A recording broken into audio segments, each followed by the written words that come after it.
Hello everyone, welcome to MPPSC self study channel. MPPSC self study channel की मध्य प्रदेश की special class के अंतर्गत हम मध्य प्रदेश का भूगोल पढ़ रहे थे और भूगोल में हमने मध्य प्रदेश का भौतिक स्वरूप, पर्वत श्रृंखलाएं, नदियों के बारे में पढ़ रहे हैं। नदियों के बारे में हम सामान्य परिचय देख चुके हैं। अब हम एक एक नदी के बारे में विस्तृत रूप से चर्चा कर रहे हैं। इसी क्रम में हमने नर्मदा नदी के बारे में पढ़ लिया है। अगर आपने वीडियो नहीं देखा है तो प्लीज़ आप प्लेलिस्ट में जाके देख लीजिए। साथ ही इसके पहले हम चंबल नदी के बारे में भी पढ़ चुके हैं और उसकी परियोजना जैसे गांधी सागर बांध, राणा सागर बांध एवं जवाहर सागर बांध के बारे में भी विस्तृत रूप से चर्चा हमने कर ली है। अब हम सोन नदी के बारे में पढ़ेंगे, साथ ही इसमें ताप्ती नदी के बारे में भी पढ़ेंगे। तो हम इन टॉपिक को देख लेते हैं कि इस वीडियो में कौन कौन से टॉपिक कवर करेंगे।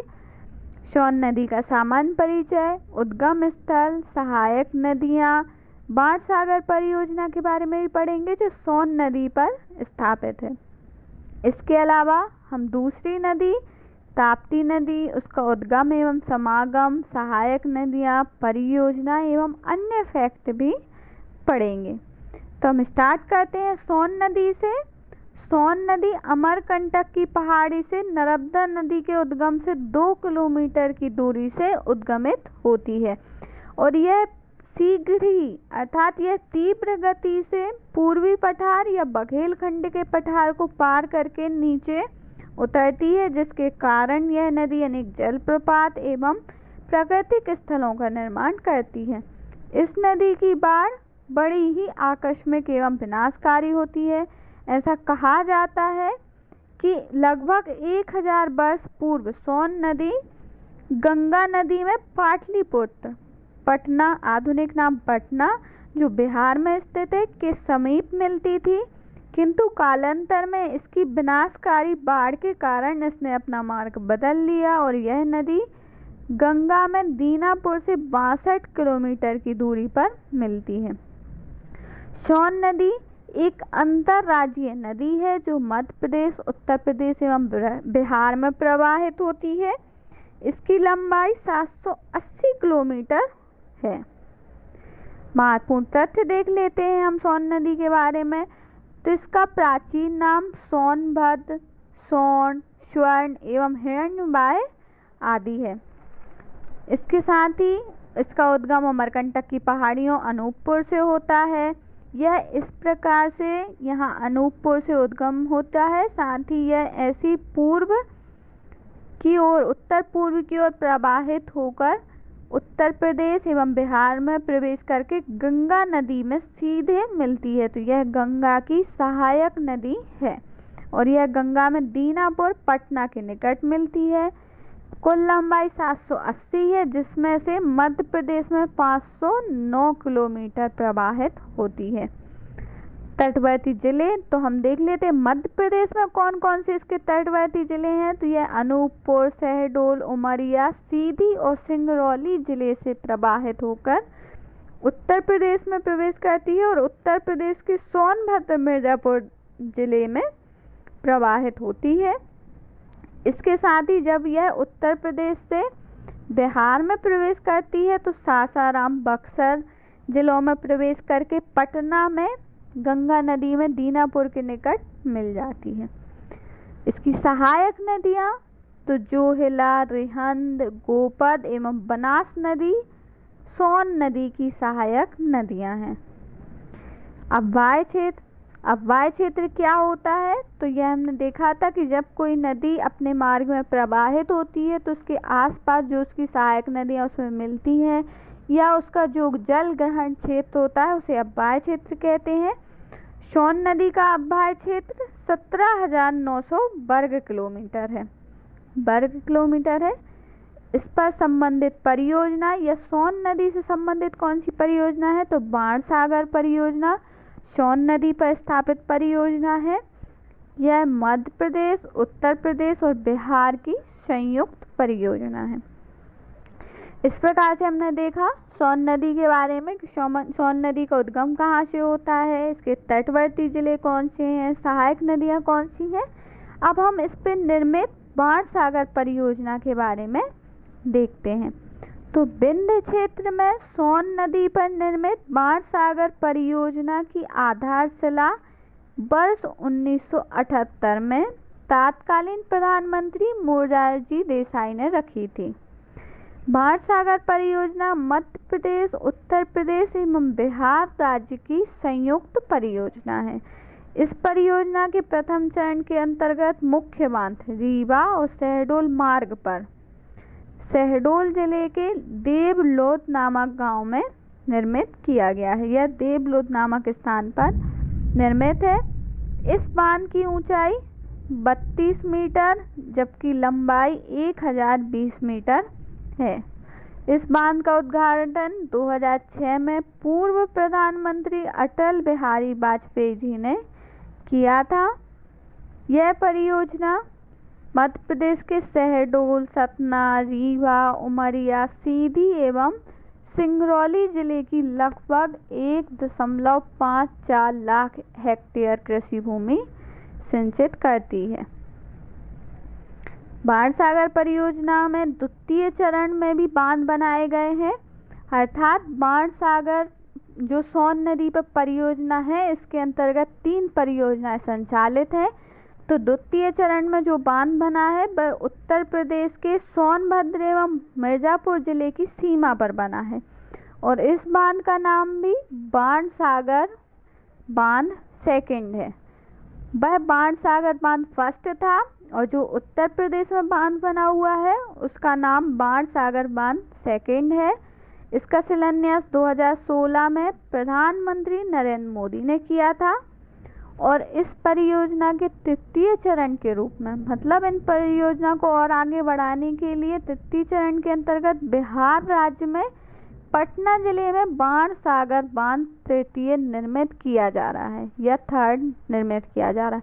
तो बाणसागर बांध फर्स्ट कहाँ है? मध्य प्रदेश में शहडोल के देवलोद में, जबकि सेकंड बाणसागर बांध सेकंड कहाँ है? तो उत्तर प्रदेश में सोनभद्र एवं मिर्जापुर की सीमा पर, जिसका उद्घाटन 2016 में या शिलान्यास 2016 में प्रधानमंत्री नरेंद्र मोदी ने किया था। और तृतीय चरण या अंतिम रूप से इस पर जो बांध बनाया जा रहा है वह बिहार के पटना जिले में बाणसागर थर्ड के नाम से बनाया जा रहा है।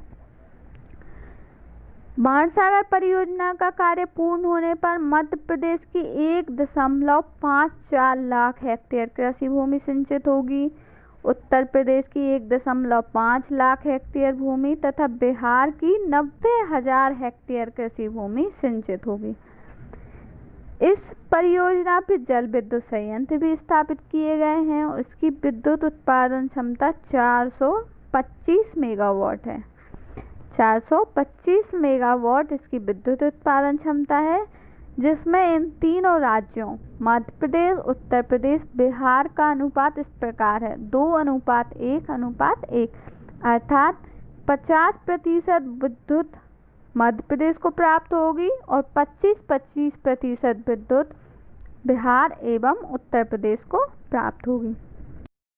अब हम ताप्ती नदी के बारे में पढ़ेंगे। तो ताप्ती नदी मध्य प्रदेश के मुल्ताई बैतूल में मुल्ताई तहसील से इसका उद्गम होता है और यह सतपुड़ा पर्वत श्रेणी की काली भीत पहाड़ियों से उद्गमित होती है। यह उद्गम होने के पश्चात पूर्व से पश्चिम की ओर प्रवाहित होती है। ताप्ती नदी नर्मदा नदी जो अमरकंटक से उद्गमित होती है उसके समानांतर दक्षिण में प्रवाहित होती है। ताप्ती नदी नर्मदा के समान ही एस्चुरी का निर्माण करती है। एस्चुरी क्या होता है जो नर्मदा एवं ताप्ती नदी बनाती हैं, तो इसके बारे में हमने डिटेल से पढ़ा है। अगर आपको यह देखना है तो आप नर्मदा नदी वाले वीडियो में जाके देख लीजिए, वहाँ पे हमने डेल्टा एवं एस्चुरी के बारे में डिटेल से डिस्कस किया है, साथ ही दोनों में अंतर क्या होता है यह भी हमने देखा है। अब देखते हैं तो इस प्रकार से सतपुड़ा की काली भीत पहाड़ियों से इसका उद्गम होता है। अब इसकी कुछ सामान्य जानकारी पढ़ लेते हैं। इसकी लंबाई 724 किलोमीटर है और यह मध्य प्रदेश के बैतूल, खंडवा एवं बुरहानपुर जिलों से प्रवाहित होती है। मध्य प्रदेश में यह 289 किलोमीटर प्रवाहित होती है। ताप्ती नदी एक अंतर्राज्यीय नदी है। यह मध्य प्रदेश, महाराष्ट्र, गुजरात राज्यों में भी बहती है और यह अंत में सूरत के निकट अरब सागर में खंबात की खाड़ी में जाके गिर जाती है। उपनाम देख लेते हैं। तो ताप्ती नदी के दो प्रमुख उपनाम हैं, सूर्यपुत्री और तापी। इसे सूर्य की पुत्री भी कहा जाता है। उद्गम कालीभीत पहाड़ी, लंबाई 724 किलोमीटर, जिसमें महाराष्ट्र में 270 और गुजरात में 175 किलोमीटर बहती है। किन जिलों से यह प्रवाहित होती है? तो मध्य प्रदेश के बैतूल, खंडवा, बुरहानपुर जिलों से प्रवाहित होती है, जबकि महाराष्ट्र के भुसावल, नंदुरबार जिलों से यह प्रवाहित होती है और लास्ट में गुजरात के सूरत जिले से प्रवाहित होकर खंबात की खाड़ी अरब सागर में मिल जाती है। सहायक नदियाँ।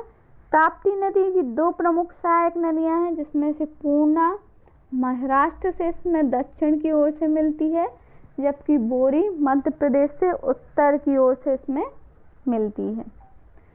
ताप्ती नदी पर दो जल विद्युत परियोजनाएं संचालित हैं और यह गुजरात राज्य में है, जिनमें से एक उकाई परियोजना और दूसरी काकरापार परियोजना गुजरात में ही स्थापित है। ताप्ती नदी के बारे में हम विशेष तथ्य देख लेते हैं। ताप्ती नदी का उद्गम स्थल मुल्ताई बैतूल में जहाँ से होता है, वहाँ पे 7 कुंड स्थापित हैं। कुंड, तो यह 7 कुंड कौन कौन से हैं देखते हैं। ताप्ती कुंड, सूर्य कुंड, धर्म कुंड, पाप कुंड, शनि कुंड, नारद कुंड और नागा बाबा कुंड। इस प्रकार से यह 7 कुंड ताप्ती नदी का उद्गम जहाँ से होता है वहाँ पे स्थित है। बुरहानपुर ताप्ती नदी के तट पर स्थित है और सूरत भी ताप्ती नदी के तट पर ही स्थित है। यह नर्मदा के बाद ऐसी नदी है जो पूर्व से पश्चिम की ओर प्रवाहित होती है, अर्थात प्रायद्वीपीय भारत की दो प्रमुख नदी नर्मदा एवं ताप्ती ऐसी नदियां हैं जो पूर्व से पश्चिम की ओर प्रवाहित होती हैं, साथ ही एस्चुरी का निर्माण करती हैं। इस प्रकार से यह ताप्ती नदी एवं सोन नदी के बारे में विस्तृत रूप से जानकारी थी।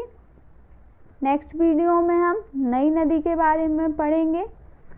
अगर आपको यह वीडियो पसंद आता है तो please share, subscribe and like का बटन ज़रूर दबाइएगा।